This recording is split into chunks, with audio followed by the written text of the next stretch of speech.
Wow. Yeah, Dylan is a trained ballet dancer. Royal Shakespearean, like Jean-Luc Picard.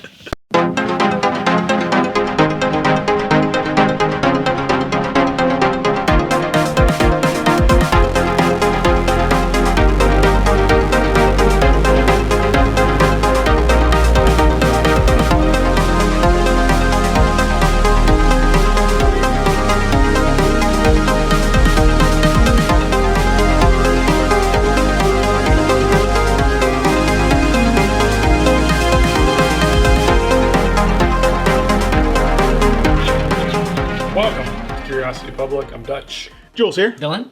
And welcome to another episode of our Ultimate Spirits Competition, our quest to review every sipping spirit on the face of the planet and subject it to our crazy hard 100-point scoring system. And if you guys have not already joined us at Curiosity Private, where you can get exclusive videos, hit that join button.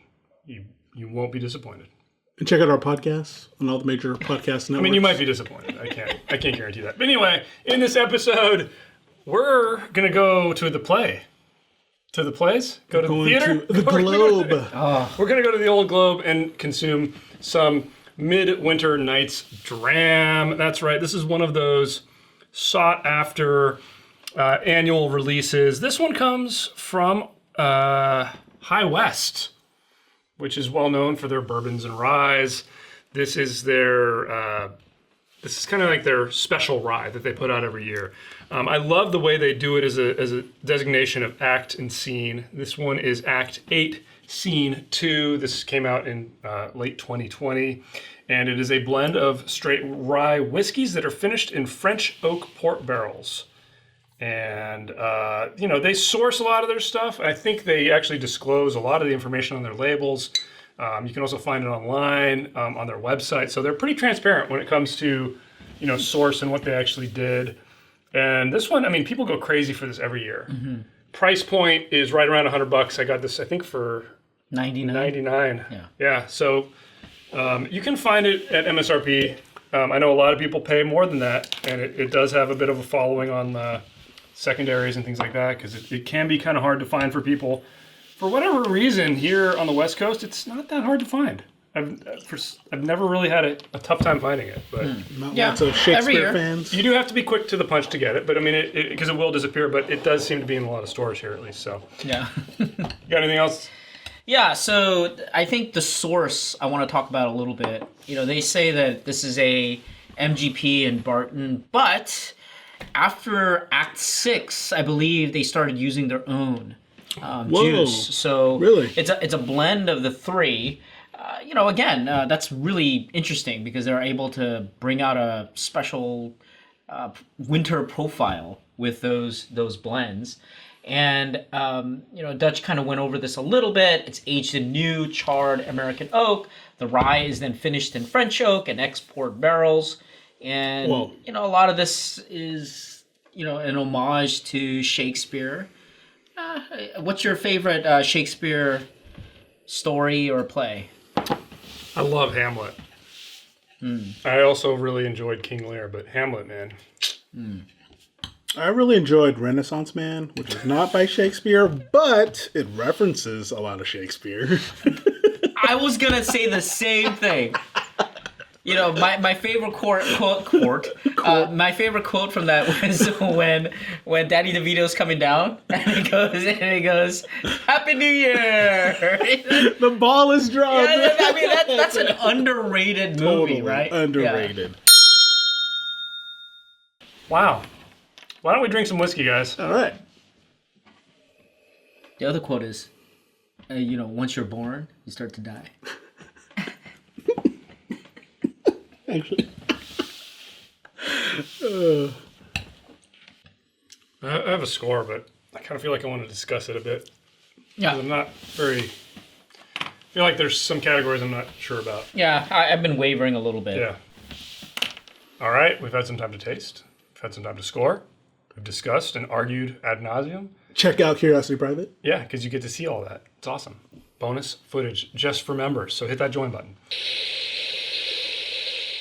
Okay, guys. The good. Let's kick things off. I thought this excelled on uniqueness and drinkability. Just the concept of it, the kinds of flavors that you get from a rye, a finished rye, which in and of itself I think is pretty unique.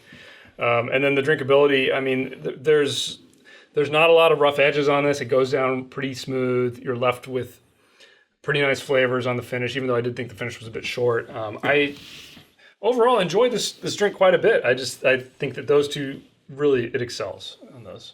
Oh yeah, the best thing about this was literally the opening, great opening act to keep me hooked, and that was the aroma, because I got everything, from like eucalyptus, pine, Christmas in a bottle. There's what it reminded me of, and it's literally like I was driving up to the mountains, and all of a sudden I did get there, and it stuck throughout the experience. Yeah, it's certainly very, bold, right? Yeah. I mean, molasses and cooked jams and fruits and things like that. I mean, I completely agree. I wanna fight these guys because they disagree with me. I thought the body and the complexity was really, really high. And I think the reason is that if you want this to be your winter drink, you can't have something that's super thin and very, very straightforward drink. You want a lot of stuff happening, and this delivers. And therefore, complexity is extremely high. You get a lot of what happened with the maturations, the different distillates from different places, the export, all of those flavors are coming at you. We'll talk about the bad, but the body, he says thin, I say it is bold, and it feels really good on the mouthfeel. I really think that the body was good. I gave it a 9 out of 10. These guys don't know what they're talking about. Comment below why the body and the complexity to you guys. I think you would agree that this is high marks. I have so much to say. I think we're up in the forest and Dylan hit a tree. I have so much to say. But we already said it, and that's in the bonus footage, so maybe you guys will see that. Let's move on to the bad. What a tease. The bad guys, I know you disagree with me, obviously, because you already talked about the aroma. I got, almost nothing on the nose. I tried everything. I mean, it smells faintly like a finished rye. And, I couldn't pick out any individual flavors. No, there's so much happening. Just that faint rye hit. There's more than that. Again, it was a great opening act. For me, the bad was the finish. So, unfortunately, a great opening, but weak ending. I agree with you that. It trailed off so quickly, and, and actually what also remained, a little bit did remain, was really not that great. So, it didn't stand out either. Yeah. So. A little bit of the barrel flavor was there. Yeah, I mean, there's a little bit of that port. It's subtle. But a little bit of that port that remains. I want to talk about the aesthetics because that was controversial during our big conversation. I thought I didn't give it a bad score, but I gave it a 3, and they lost their mind. This is a great bottle, guys. They thought that this, guys. They were blown away by the words that were printed on a label, Act 8, saying this was Scene 2. It's like whoa. Where's This is Scene a 3? great looking bottle. It's so cool. It's Look at all that aesthetics. Literature. What? Because it looks like a bottle? Yeah. Anyway, let's talk about value. Okay, guys, what would you pay for this? I mean, 75. Yeah, I kind of agree. 70, 75 is a really fair price. I understand it at 100. I would never pay more than that. $100, I'd gladly pay with a $10 coupon too. 90. Okay, yeah, with a coupon. That's all I get on my club levels, guys. I'm on the weekend. Yeah, the problem with the $100 price point is that, again, it opens up to a lot of variety. Are you going to find anything that's Shakespeare related? Well, hang on. The thing I would say is finished rye. There's a lot of great ryes at the 50 and less. Finished rye, yeah, but that's why I would say 70. I don't know, hundreds. Yeah, not just finished rye, but also look at that. It's a great bottle. It's a great gift. It is a great special gift. Release, especially for someone who's into Shakespeare. This is a great time. This is a great time for connoisseurs because there's so much variety out there, and for $100. These days you have to up your game, right? I agree, yeah. And I would argue how are you going to stand out from the pack? Well, they did to a certain degree, but to a certain degree, man, I think there are alternatives, right? Yeah, so it's not bad, but man, at $100, you're going to stop. At 75, absolutely, you're going to pick this up. It's definitely. But when it starts to get up to 100, you're going to have to stop and go. Am I going to pick this over this? I could understand if it was MSRP 70 paying up to 100 for it. Yeah. Right. But it's MSRP 100 basically. True. And I So would you not go up from overpay. I mean, if you're really desperate for this and you're finding it for 150, 160, No way. No that's way. really not. 150. Like you got to stop and go search online and say what's for 150. You're gonna find You're gonna find a lot of stuff. lot of stuff. It's true. All right, guys, let's get our scores. And we do have a 100-point grading system across 10 categories that include aroma, flavor, body, complexity, balance, finish, uniqueness, drinkability, aesthetics, and value.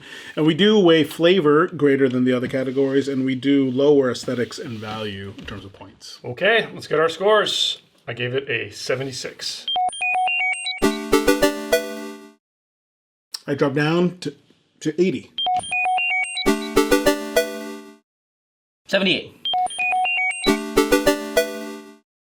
Which Did it- leaves us did with it- our official Curiosity Public score for Midwinter's Night Dram, the Act 8, Scene 2, by the way, of a 78. Oh! Dylan scored it. Man, everybody. So it's at everybody's- silver. Everything is silver. In our these grading days. silver. Everything's silver these days. I think we're just rating bored. stuff that's like good, but not the best. Not So we keep ending polarizing, up where at- we at also the- need the bottom. at the silver. Yeah, I think I know what could get a 20.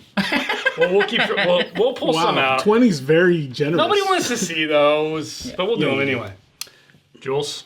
Tell us what you guys think in the comments below. Hit that subscribe for more videos from Curiosity Public. Give us a thumbs up if you like this episode. Check out our podcast as well. We do have that on all your major podcast platforms. Check out Curiosity Private, our membership on YouTube subscription.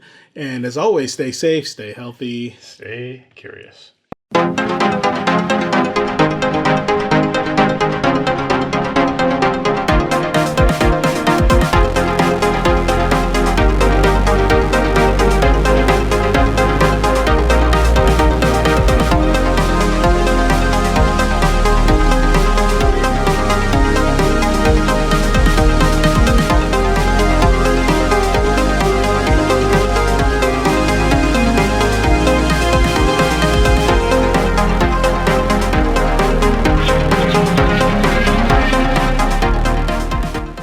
Found it in the store. Walked into the store at the right day, at the right time, and they had plenty of Wow. it. Wow. Not plenty. They had a couple bottles, but It's almost like that Shakespeare in the Park in New York, where you wait in line for 4 hours and then you're right at the cutoff and you don't get the tickets. I didn't go. Oh, right on it.